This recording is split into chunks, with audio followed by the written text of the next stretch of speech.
Mame fa say ma PENDREAM TV. PENDREAM TV de osia dem yopo. Let me just help the Minority Chief Whip with some basic education on how business is programmed.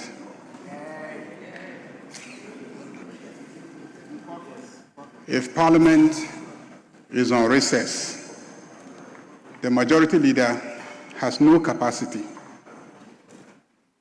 to program ministers to come and answer questions.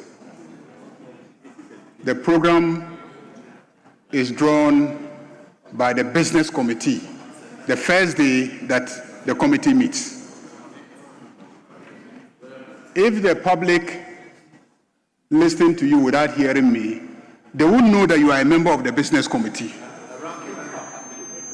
and that you were at the Business Committee meeting this morning and you never proposed the list of questions.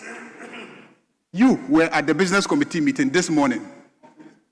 You did not suggest that questions should be scheduled.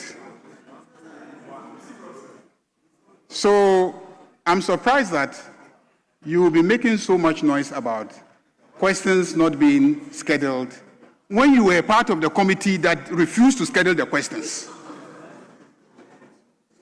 What level of righteousness is this? Mr. Speaker, I can assure you that we know how business is conducted. The order paper for today does not provide for the laying of papers and the consideration of those same papers. The order paper for today only makes provision for the laying of the papers. It is the provisional order paper for tomorrow that makes provision for the possible taking of those reports. I was in this house many years before you came, so I know how business is scheduled. I was here many years before you got to this house. So take your time and learn.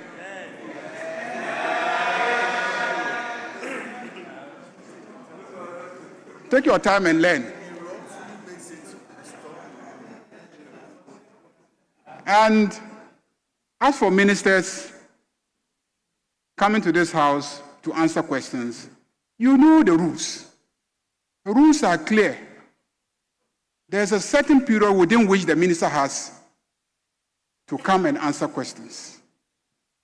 So you can't ask the minister a question today and expect him immediately to come tomorrow. He has to come within the relevant rules. And Mr. Speaker, the request for us to bring the minister in to look at the issue of xenophobic attacks after we have asked the question on the matter, I don't know, because I keep repeating myself that you know how ministers are summoned to the House. Ministers are brought here through questions. You ask them questions, they come and they answer the questions. If they think that it is important to come and brief this House on a policy matter, they will come.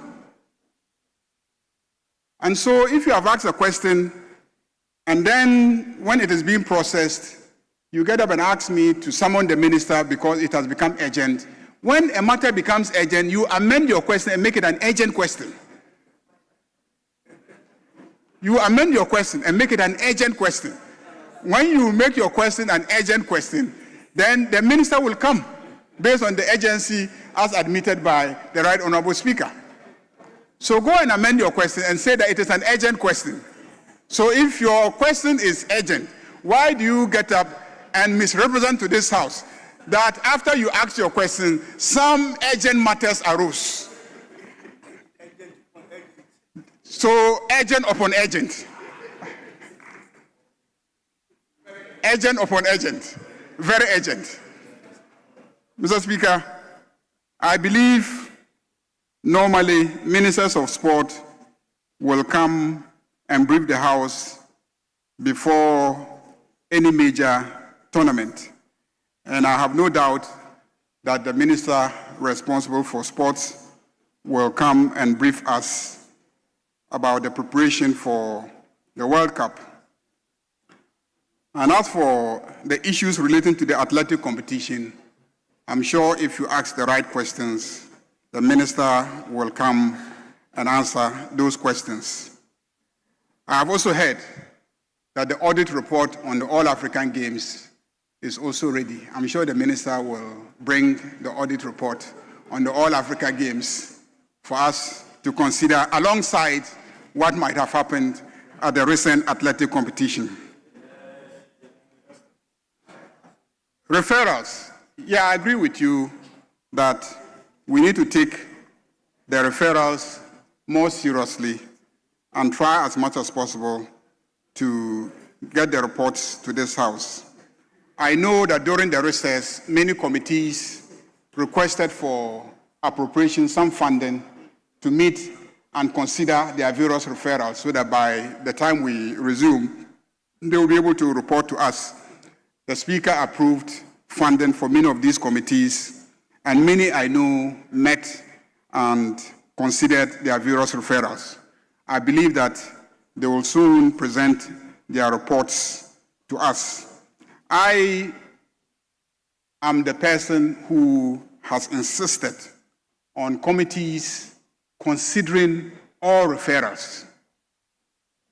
In the past, and I've been in this House for a very long time, reports of agencies, departments, and etc. that were laid in this House hardly got considered by committees and reports presented to this House. When you were a leader, it used not to be the practice. But I insist that part of our responsibility is to oversee the agencies. And when we make a provision in an act that they should present an annual report to Parliament, when the reports come, apart from Public Accounts Committee, which looks at the financial issues, the reports on the actual substantive work of agencies is sometimes even more critical than the financing.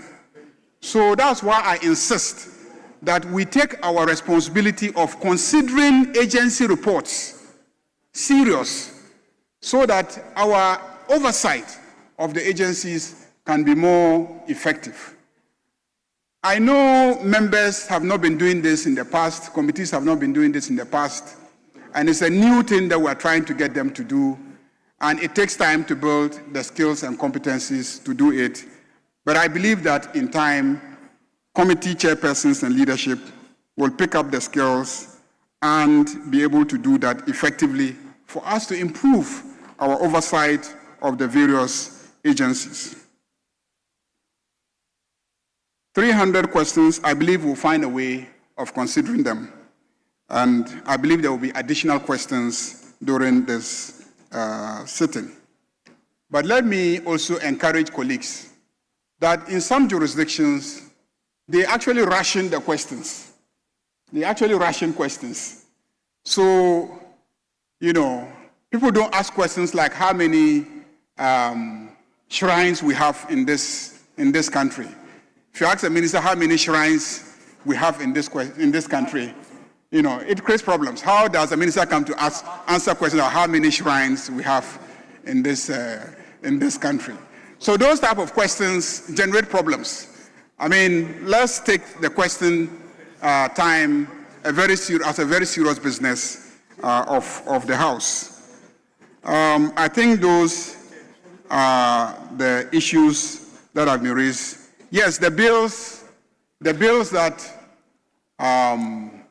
we indicate we will present to this House, I can assure you that we will take every step that is needed to expedite consideration of those bills. I take note of your recommendation that we should get the winnowing committee a little more active so that we can be able to process bills. Unfortunately, there has been a tendency where we consider a bill, and then by the time we realize, we refer the bill back to the Attorney General, and then we, come and want to withdraw the bill and then relay a new bill. And then we create the impression that we don't consider bills thoroughly, forgetting that this bill was considered, amendments were preferred, sent to the AG, reincorporated. And when it happens that way, if you want to take the bill through the relevant process, it becomes very complicated.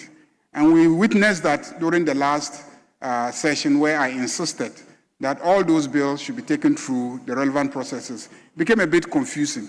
So this time we'll avoid those things.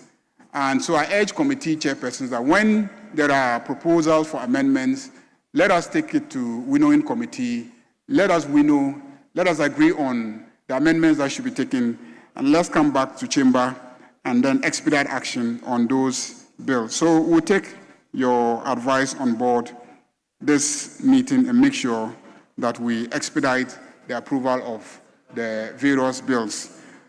I urge chairpersons to make sure that bills referred to them, they consider them expeditiously and bring them back. There's a tendency to delay until when we are close to going on recess, then you bring back your reports, and then you are putting pressure on everybody to stay late into the night to work on the bills. So, Speaker, I think those are the issues that have been raised, and I urge colleagues to adopt the report.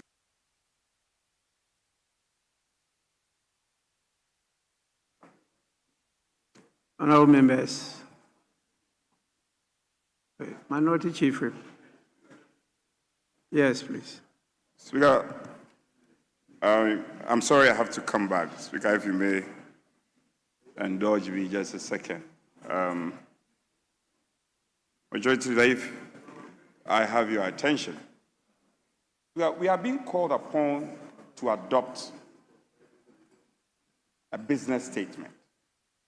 And I hope I can have the Majority Leader's attention. Then he can get my communication well. Majority Leader, with respect to you, you referenced the order paper and said no motion have been advertised in the order paper. Yes, I am not referring to the order paper. I am referring to the business statement. And I am saying, and I insist, Speaker, for the records,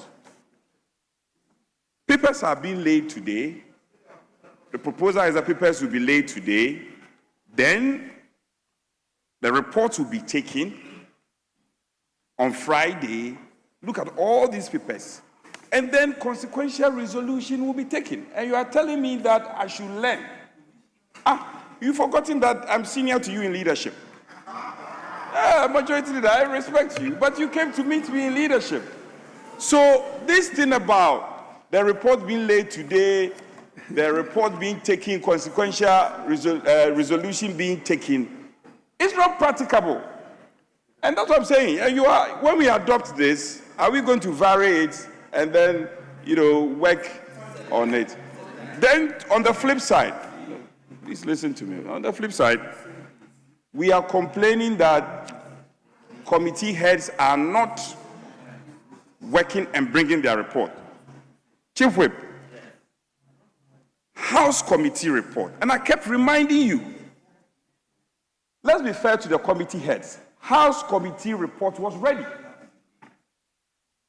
The report on our insurance was also ready. And I kept reminding you, we kept advertising these on the order paper. You never took them. So there are instances where the committee has also worked on the report, and you, as leadership, you don't program these reports to be taken. But for heaven's sake, Mr. Speaker, the Majority Leader should not tell me to learn. I pay particular attention to the works on the floor. And anybody who follows Parliament will know that I'm a diligent person. I follow up. What I'm saying, we can check. So to say that I should learn, I don't accept that.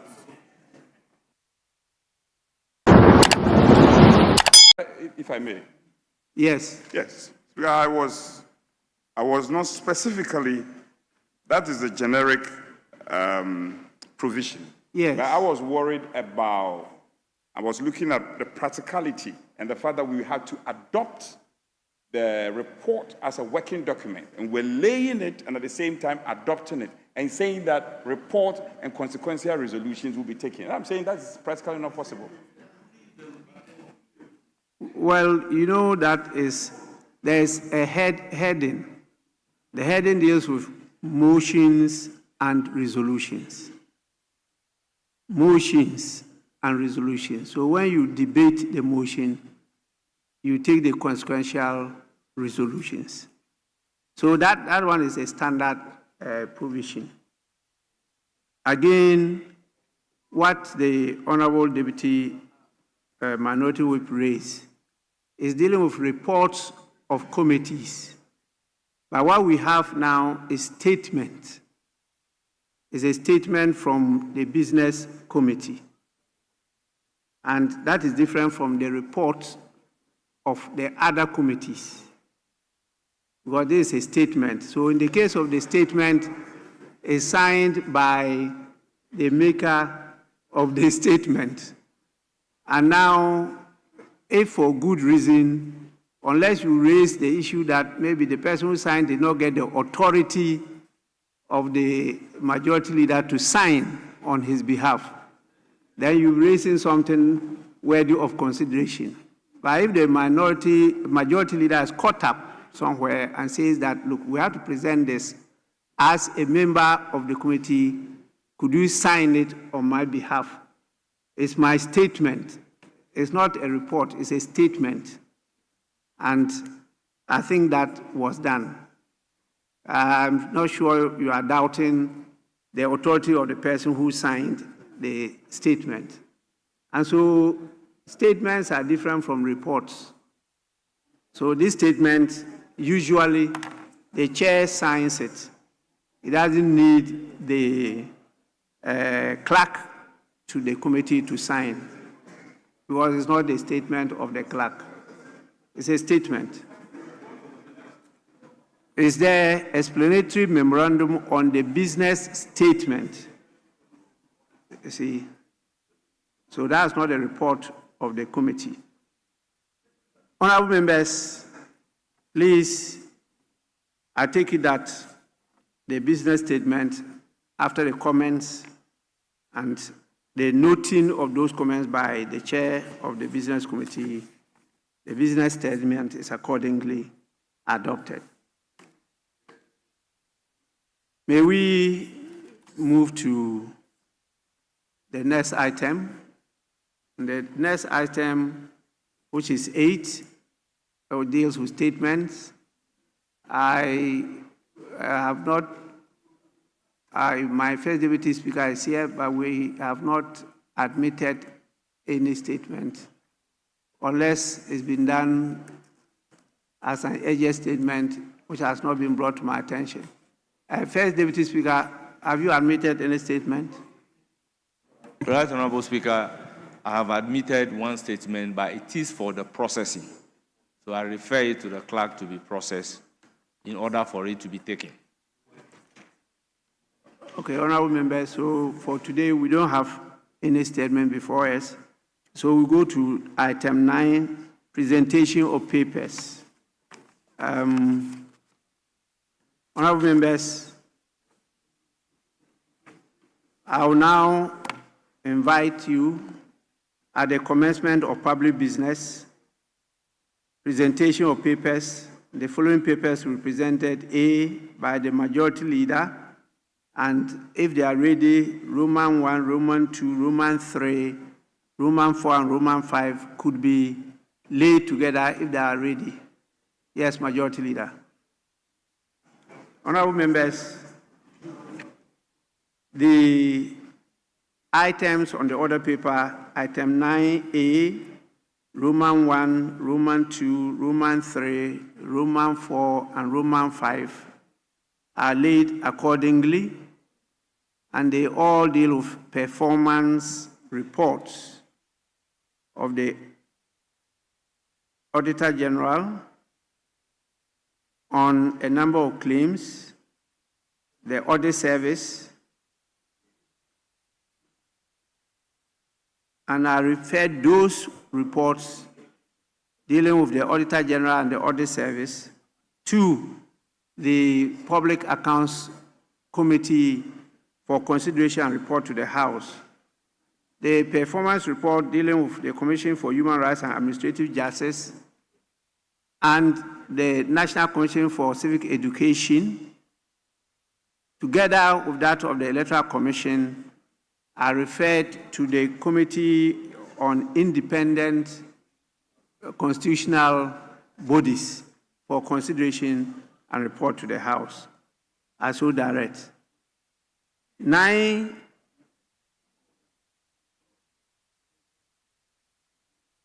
oh, sorry, my attention has been drawn to the fact that the clerk has not read the report. Please, clerk, you may do so now. Okay. Special Audit Report of the Auditor General on Government Outstanding Claims and Commitment as at 31st December 2024. Budget Performance Report of the Audit Service for the period January to December 2025. Budget Performance Report of the Commission for Human Rights and Administrative Justice for the period January to December 2025. Budget Performance Report of the National Commission for Civic Education for the period January to December 2025. Budget Performance Report of the Electoral Commission for the period January to December 2025.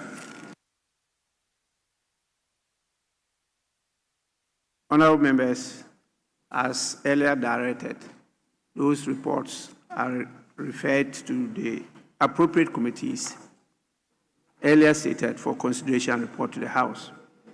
Honorable members, 9B, by the Minister for Transport. With your kind permission, he may lay all together Roman 1, 2, 3, 4, 5, 6. Yes, 5 and 6 with just a single bow, and then the table office will read them for the attention of the Hansard office. Yes, please, Minister. Okay. Bilateral Air Service Agreement between the Government of the Republic of Ghana, represented by the Ministry of Transport, and the Government of the Republic of Benin, relating to the establishment of air services. Bilateral Air Services Agreement between the Government of the Republic of Ghana, represented by the Ministry of Transport, and the Government of the Kingdom of Saudi Arabia, relating to the establishment of air services. Bilateral Air Services Agreement between the Government of the Republic of Ghana, represented by the Ministry of Transport, and the Government of the Republic of Mauritius, relating to the establishment of air services. Bilateral Air Services Agreement between the Government of the Republic of Ghana, represented by the Ministry of Transport, and the Government of the Cooperative Republic of Guyana, relating to the establishment of air services. Bilateral Air Service Agreement between the Government of the Republic of Ghana, represented by the Ministry of Transport, and the Government of Grand Duchy of Luxembourg, related to the establishment of air services. Bilateral Air Service Agreement between the Government of the Republic of Ghana, represented by the Ministry of Transport, and the Government of the State of Qatar, relating to the establishment of air services. Honorable members, they said bilateral air services agreements as itemized under item 9B are all referred to the Committee on Transport for consideration and report to the House. Honorable members, let me take this opportunity to call on all roads and transport. Thank you so much. Let me take the opportunity to call on all ministers, particularly the Minister for Foreign Affairs and Attorney General and Justice, to place before the House all similar agreements and MOUs that are pending in the various ministries. On a number of occasions, we have been embarrassed at various conferences that a lot of those MOUs and agreements are pending in the country and not attended to by Parliament, but they are not before Parliament. And so I'm drawing their attention. Maybe the ministers may not be aware because some were presented long before their appointment, to get in touch with the technocrats to make these agreements and MOUs before the House. They should present them to the House for our consideration and approval. I recall in the Interparliamentary Union Conference in Istanbul, Turkey, there are some MOUs that are critical to the private sector activities in Ghana. And they complain that they've been pending for many, many years. Our country is not signing their part of the bargain. And so they are having challenges in trying to invest in our country. Please, ministers, let us have those agreements and MOU. May we now move to item 9C at page 4 of the order paper by the Minister for Food and Agriculture. Yes, Majority Leader. Yeah, Mr. Speaker, the Minister is not in the chamber, so want your permission so that the Minister for Transport will lay the program paper on behalf of the Minister for Food and Agriculture. Yes, Minority Front Bench. Mr. Speaker, we don't have any difficulty, save that the Minister must be ready that when you perform this function on behalf of the Minister responsible for Food and Agriculture, we'll be invoking Order 97.3. So you should be able to explain what you have laid. If you have a capacity to to explain what you are laying, fine. But other than that, when you are done, we'll invoke Order 97.3 on this issue. Thank you, Mr. Speaker. Yes, Majority Leader.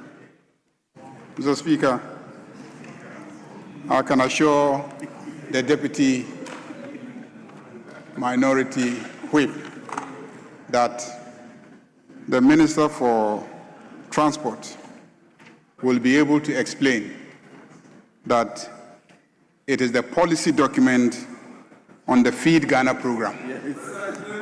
It is the policy document on the Feed Ghana program. It seeks to set the policy framework. Oh, what is the problem? What is the problem? What is the problem? I'm responding to you. I'm responding to you. I'm laying the foundation. I'm laying the foundation. I'm laying the foundation. Majority Leader, nothing prevents you yourself from laying the paper. Now, if you have called on the different ministers to lay it, and you are now giving the explanation,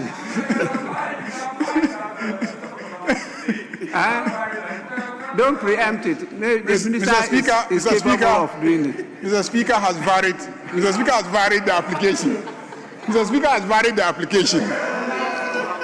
Mr. Speaker has varied the application. I'm saying that Mr. Speaker has varied the application. Well, Mr. Speaker is here. He can give a ruling. He can give a ruling as to whether he has varied the application or not. Speaker, and then when the Speaker varies it, yes. Otherwise, but don't forget, 97. There is 97.4. No, he's giving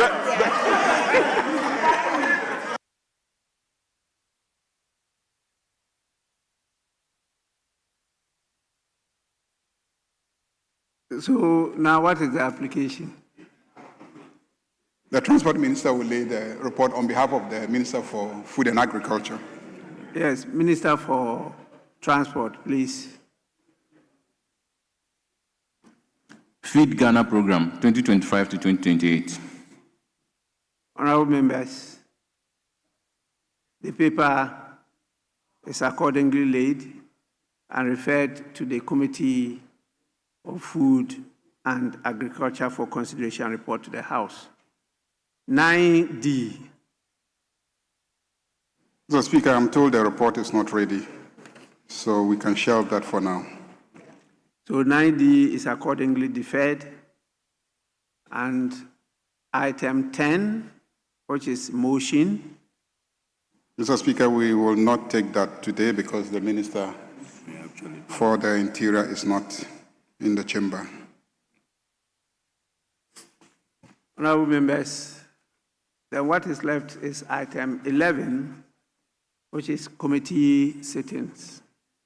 So the committees that are having business before them, you heard your leaders stress on the need to complete your job and refer the reports to the House.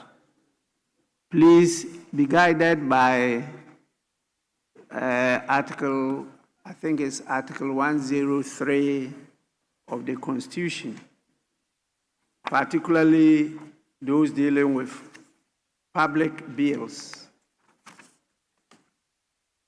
103 of the Constitution gives 106 of the Constitution gives us some time limitation when dealing with public bills. That's what I'm trying to refer to.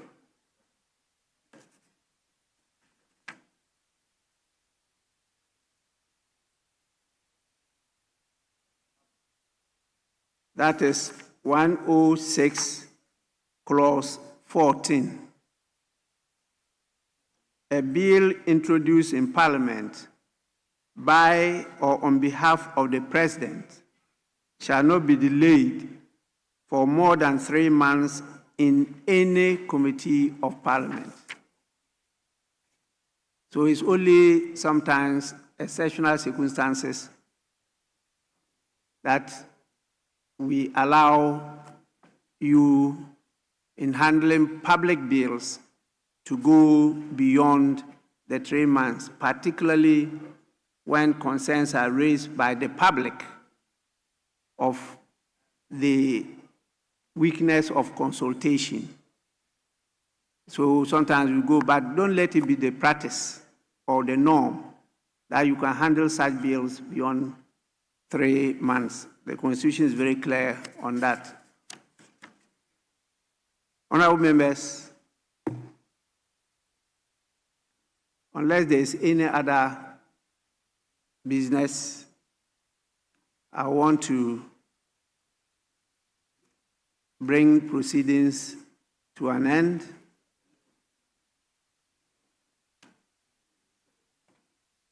Yes, please.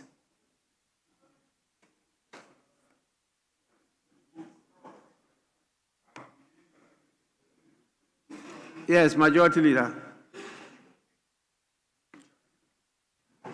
So, Speaker, I need your guidance in this matter. Yes. We started at 2 o'clock, and it is 5:30, 3 hours. So we'll do the needful. So I move that this House adjourns till tomorrow.